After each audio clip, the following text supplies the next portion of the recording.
हाँ खूब मिला है।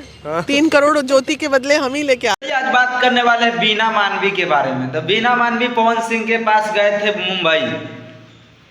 तो वहां से आने के बाद ये इंटरव्यू देखिए, 3 करोड़ रुपया की बात कर रही है वो। आप ही लोग समझ सकते हैं, हम नहीं समझ। वीडियो देखिए। आप लोग ऐसा सवाल मत पूछो, जानते हो हम नहीं। तो आपसे ऐसा सवाल क्यों नहीं किया जाए बीना मानवी जी? आप तो बहुत ज्ञानी है, महिला विकास मंच चलाते हैं ना, लेकिन आपको चलाने का लूर नहीं है। अब सोच रहे हैं कि इतना छोटा बच्चा ऐसे क्यों बोल रहा है।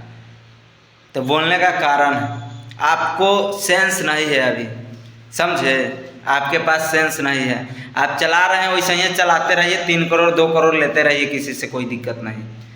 कमीशन लेते हैं, मगैया जवान के भी वीडियो देखे थे कि कमीशन लेती है, वीडियो बना लेती है, उसके बाद ये करती है वो करती है। तो चलिए इसका मैटर समाप्त कीजिए। अब आते हैं दूसरे मैटर पे।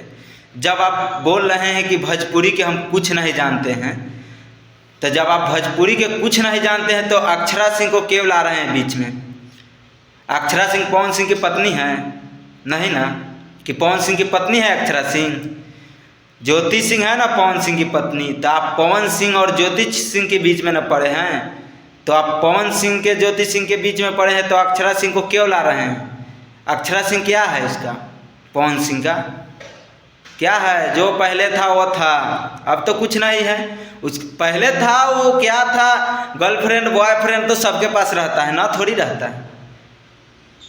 हाँ बताइए, आप ये गलत बात बोल रहे हैं कि हाँ अक्षरा 63 रुपया किसके अकाउंट में 63 रुपया बचाया था, पवन के अकाउंट में 63 रुपया बचाया था, 473 बचाया था, कितना खर्चा कर दिया था। अक्षरा सिंह नहीं कमाती थी? अक्षरा सिंह उस समय स्टार नहीं थी? वो भी स्टार थी कि ना? तो आप अक्षरा सिंह को बीच में नहीं ला सकते हैं बीना मानवी जी। आप पड़े हैं ज्योति सिंह और पवन सिंह के बीच में, तो आप पवन सिंह और ज्योति सिंह के ही मामले में बोलिएगा। अक्षरा सिंह के बारे में बोलिएगा तो वीडियो बनाते रहेंगे, आप पे आपका विरोध करते रहेंगे। तो चलिए, चैनल पर नए हो तो चैनल